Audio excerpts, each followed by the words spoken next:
Hi, we continue in Acts 8 today as Luke turned us away from the fate of Stephen and the question of Saul to Philip, one of the seven, as he goes down to Samaria and then, as we'll see later in the chapter, meets an Ethiopian eunuch out there in the wilderness between Jerusalem and Gaza. And as we do, we'll continue to look at these issues you can see on the right side of the screen that I went over a little bit in the introductory video to this unit of Acts 8 and 9. If you haven't watched that video, I encourage you to do so, and we'll be going through these a little more detail as we go. So last time we looked at Saul, and now we're going to look at questions 2 and 3.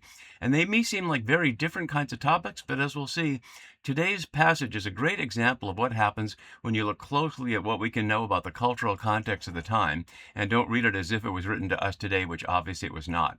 So two of the things we need to explore here is, what do we know about Samaria and Samaritans at the time we find Philip going there, quote, to proclaim the Messiah to them, as we see in verse 8:5 on the left side? And then what was magic in this time and place? Why was it deemed evil by so many? As I noted in the introductory video, it has nothing to do with things like David Copperfield and tricks, but it does have a specific cultural context that we'll look at in just a minute. So let's return to the shape of our passage, and we'll just go over a little bit in detail, and then we'll come back to the question of the Samaritans and the question of magic. So we're looking at these couple of paragraphs today. Next video, we'll look at the response when the apostles come down from Jerusalem, Peter and John, to deal with the question of Samaritans and the question of Simon. And one of the issues is the translation is the New RSV translates the word here used 3 times, as you can see there, prosecco, not the sparkling beverage, listened eagerly, and I translated it more accurately, I think, according to Louw-Nida lexicon, as paid close attention. So it's not about their eagerness so much as their alertness to what's going on. And one of the key words we looked at last time was great, and we saw how the New RSV translated this as severe persecution and loud lamentation. But the key is that it's great. And there'll be great shrieks and great shrieks, rather, not sheiks, and great joy. But also there's a fun play on words here, because the Greek word for great is magos, and the word megos, rather, and the word for magician is magos. So it's the same consonants with just little different vowels there, and that's certainly a play that's intended to be recognized there as we go. So let's begin to look a little of our scene, and then when we get to the question of Simon, I will go back a little bit. So we hear those who are scattered, and I didn't highlight it in this verse, I did a little above. The word for scattered in Greek is diaspora, which is literally to throw seeds, or seeds across, dia like diameter, across the center of a circle. So a scattering of seeds, much like blowing on a dandelion. And why it is that persecutors never seem to understand, just like with a dandelion, that all that does is spread it and make it grow in more places. And that's exactly what happened here. So we're seeing, as so often is the case, the upholders of the religion of empire really don't understand the consequences of their actions. We see that so many times when they try to quell dissent, censor books, and the books only become more popular, and the people they try to censor only become more famous. So it's one of those things where the movement grows here because precisely of the persecution. And that's what Jesus predicted earlier on, as we saw in Luke's gospel. So those who are scattered went from place to place, or more literally passed through place to place. We don't hear exactly where at first, and then it'll specify as we go. But wherever they go, they're proclaiming the word. We don't know how many of those there are. We heard there were thousands of the followers that were baptized, 3,000 at Pentecost and a couple thousand more later. Can we imagine there's thousands of little seeds going out across the region? If we do, we're only going to focus right now on Philip. But as we'll see, and as already implied, even before this scene, we'll see in chapter 9, there were disciples already in Damascus when Saul was on his way there, and Luke has not narrated anybody going up to Damascus in Syria. So we certainly know there's been other movement, but certainly this is implying there's a widespread movement. So here we get to chapter 5, and my note below has the first stages to people on the margins of Judaism, or Israelitism, if you will, Samaritans, and, quote, Gentile proselytes. But I put that in quotes because we'll see whether they really are Gentile or not. And I'm getting ahead of myself a little bit, but we'll just stay with the text for now. So Philip, a Greek name coming from the longer thing meaning horse lover, something that Philip K. Dick made popular in his book by having his alter ego, Horse Lover Fat. So Philip, a horse lover, highlighting that although he's a disciple, he comes with a Greek name. And we'll see it's the exact opposite of Simon, who comes with an Israelite name, just like Simon Peter from the Hebrew Shemeon, one of Jacob's 12 sons. So Philip went down to the city of Samaria. The word here is katakomai, a Lucan word. Note 15 of 16 times in the New Testament are Luke Acts. The sense of down here is to the city of Samaria from Jerusalem, where they were, down from Mount Zion. And the issue city of Samaria has generated all kinds of controversy among scholars. The capital city of Samaria was Samaria, historically, and we'll look at that in a minute. By the time of Luke's Gospel in Acts, it was called by the name of Sebasta. So most scholars think that's probably what it is, and the specification, the city of Samaria, as opposed to a city of Samaria, would suggest that. But it's not named, and that leads to all kinds of issues. Just to look at them briefly, we can look down below in my note. Sebasta, as it's pronounced, written there from the Greek, Latin, Augustus, which is to say named from the emperor. Augustus not being a name, but a title, the august one, the honored one. A Greek city on the site of ancient Samaria, although some suggest Shechem, today's Nablus, is involved. Note the word city is 3 times here, in that city, and we see it 3 times here as well. Keener suggests that Samaritans may have been alienated from Sebast as many Galileans were from Tiberias or Sepphoris for its quote-unquote pagan culture, which is to say the Greek presence there. But as I'm going to highlight here, that's exactly what's going to be at issue. Not so much Greek presence, but Assyrian presence. But again, I'm getting a little bit ahead of myself. So Samaria here, and we saw Samaria back in Luke, of course, and we've seen the parable of the Good Samaritan, where we saw already back in Luke that just the fact that he was named a Samaritan meant to generate in the presence of the scribe who Jesus is in conversation with there, a negative perception. He won't even say the Samaritan, he says, the one who treated him well. But plainly, without explaining it, Samaria was already understood to be something wrong with it. And yet here Philip just goes right down to it, and we'll see nothing is seeming to be raised about why are you going down to Samaria, like we see in John's Gospel in chapter 4, of course, where they're surprised he goes there. As Keener notes below, he says, it's historically questionable the Samaritans spoke Greek and, quote, were probably already Hellenized to a fair degree by the 1st century, which scholars have seen as true about all of the land there, that it's been several centuries, and the Septuagint had been written in Alexandria, but the much movement around suggested the Hellenistic culture in the time of the Ptolemies and the Seleucids before the Romans had certainly penetrated, and there's no question about that. But that's not exactly what's going to be at issue here, as we'll see. So he's proclaiming, and the word for proclaiming here is caruso. We see it here for the first time, and we'll see it a number of times, spread out, as you can see, pretty evenly. It's linked with Philip again, as you can see on the screen down there in verse 12. So a bit framing this, although it's not exactly a chiasm. It's another example where the person chosen for diaconia, which we looked at last time, had to do with the banking tables and providing resources, is now becoming a preacher, a healer, and an exorcist. It also shows how the Spirit cannot be stopped by persecution. Again, recalling what I noted from Luke's Gospel. We don't need to go back to that right now. Keener suggests to embrace the Samaritans without serious catechesis, at least Luke doesn't mention it, was to agree not to make the temple or Jerusalem cornerstones of Jewish faith a matter of division. But I would say not cornerstones of Jewish faith, cornerstones of Judean faith, not just in the sense of the use of hoi Judaioi, usually translated as the Jews that I was talking about in the last video as the Judeans, and that will come back again, but because precisely the issue is Judea and Jerusalem, which is what makes the temple so important. And we'll see how that plays out in just a minute. Philip is proclaiming the Messiahism, or the Christ.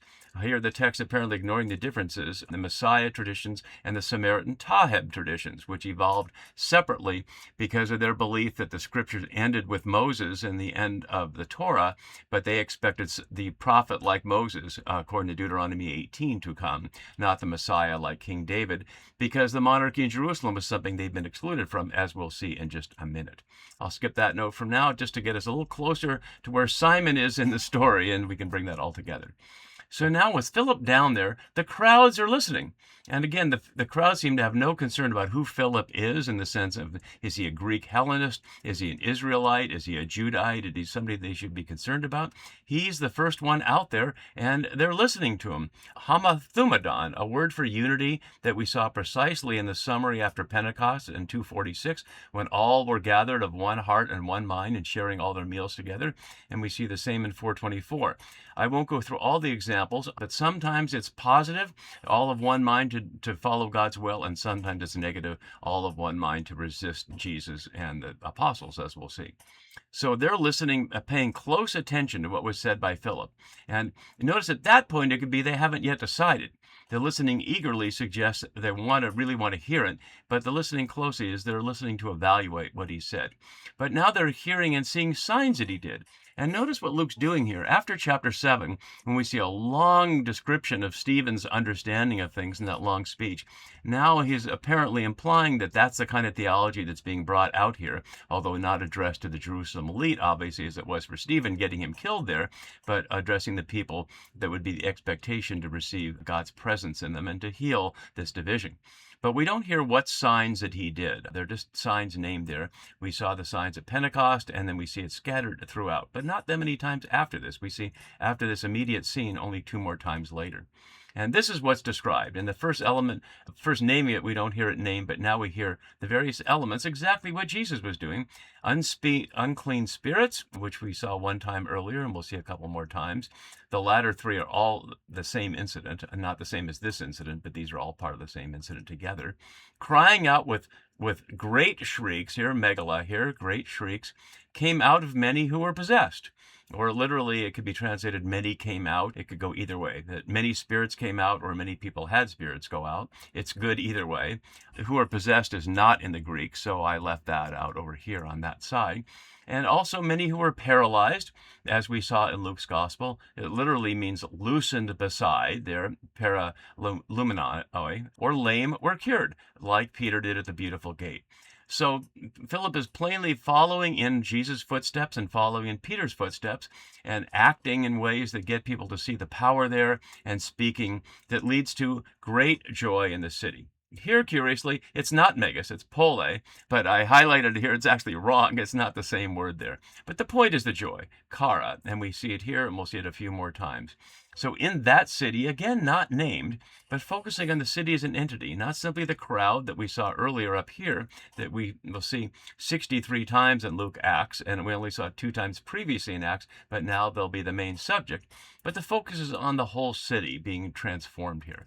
And now we get to what happens. And I want to pay attention just to this verse here, and then go back and look. We'll come back to it after we fill in elements about the Samaritans and magic.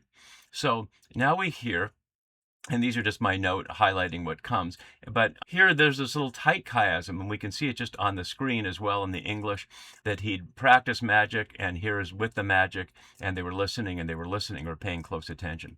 And in the middle is verse 10, this man is the power. But I just want to look at verse 9 before we go back.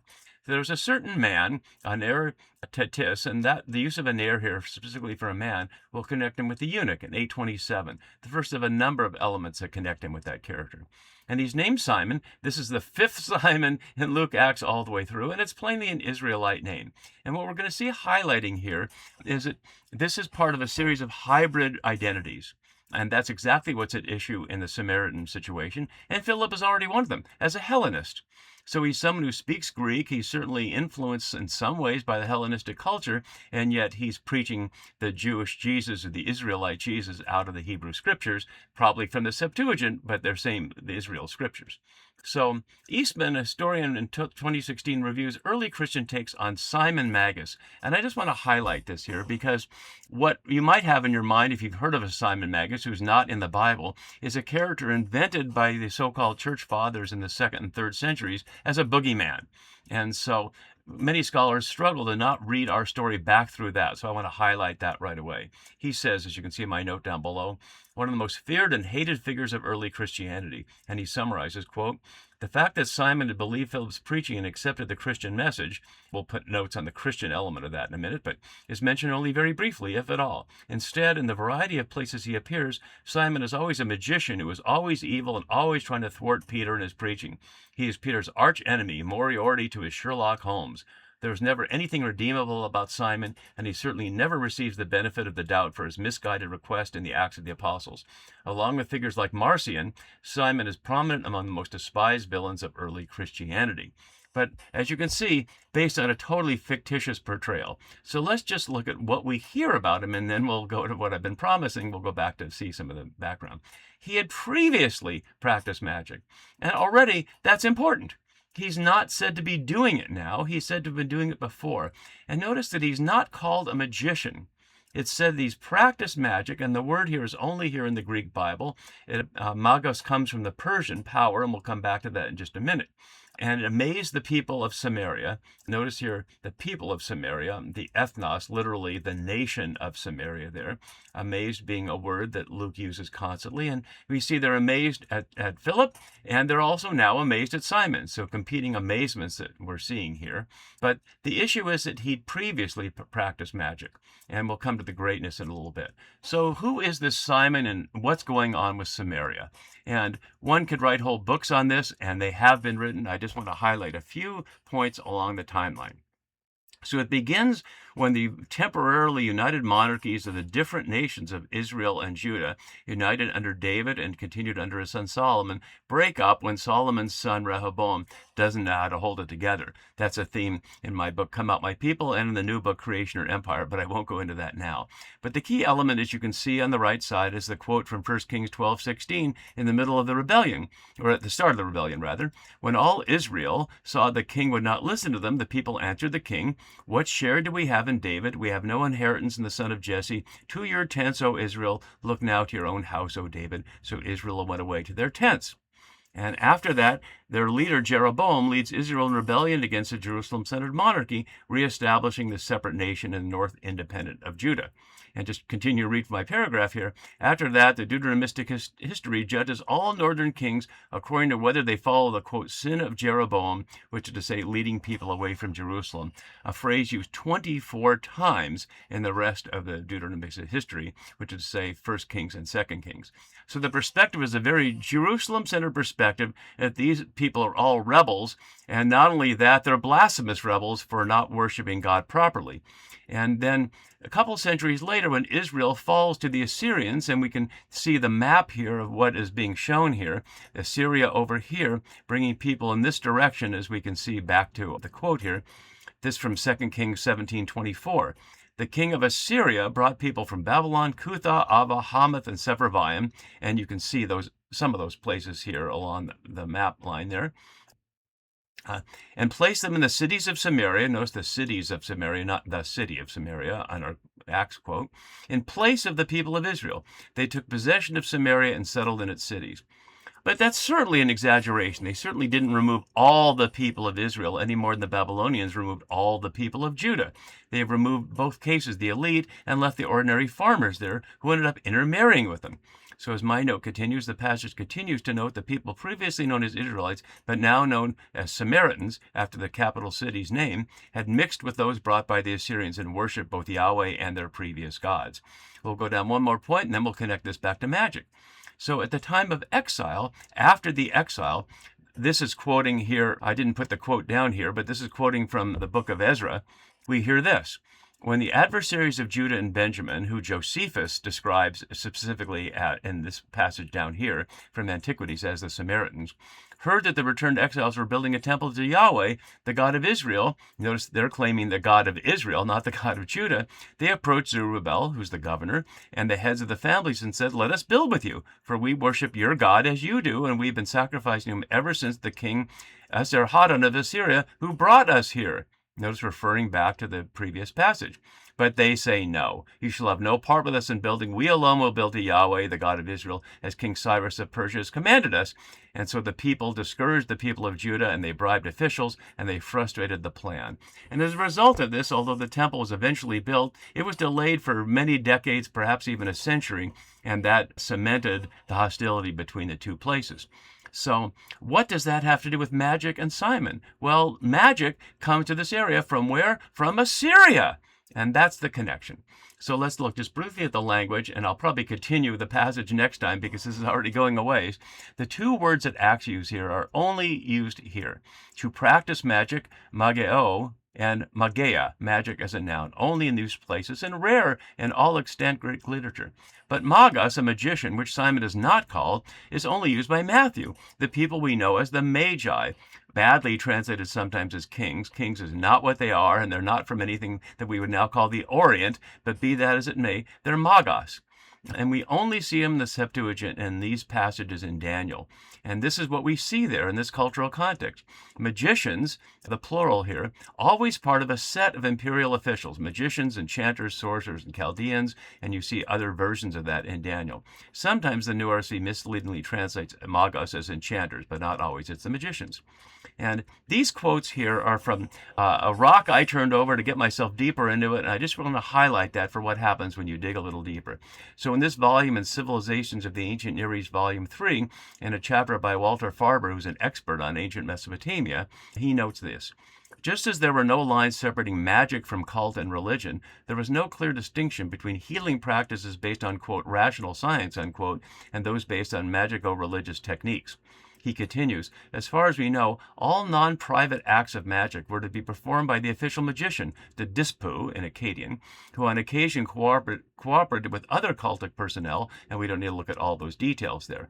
But the point is, the people taken by the Assyrian king and placed in the city of Samaria would absorb this tradition, and some would have continued to practice it for the sake of the local situations, which are called private acts of healing in response to omens and other personal struggles. In other words, Simon, the person with the Jewish name, had been practicing something that was part of a Neo-Assyrian tradition that had brought into the context. In the roots of the Assyrian situation here, the response ultimately in the books of Ezra and Nehemiah to what they perceive as the problem, which is that these other peoples have brought in the worship of other gods and have diluted their loyalty to Yahweh, and that was the cause of the exile. They see the solution as prohibiting intermarriage. Luke is not going to see it that way, and he doesn't bring that up. He doesn't bring up the question of whether Simon is married to somebody, and that's the issue, and he doesn't even bring up the question of other gods. He implies simply that there are these practices that are foreign to the Bible, as highlighted by the fact that the word is never mentioned in the Hebrew Scripture other than as the foreigners, as the Neo-Assyrians and the Babylonians practicing it. So he's carried that in, and the local people have found the power that he's showing them to be something great. And at that note, we'll continue to unfold the story next time. See you then. Bye-bye.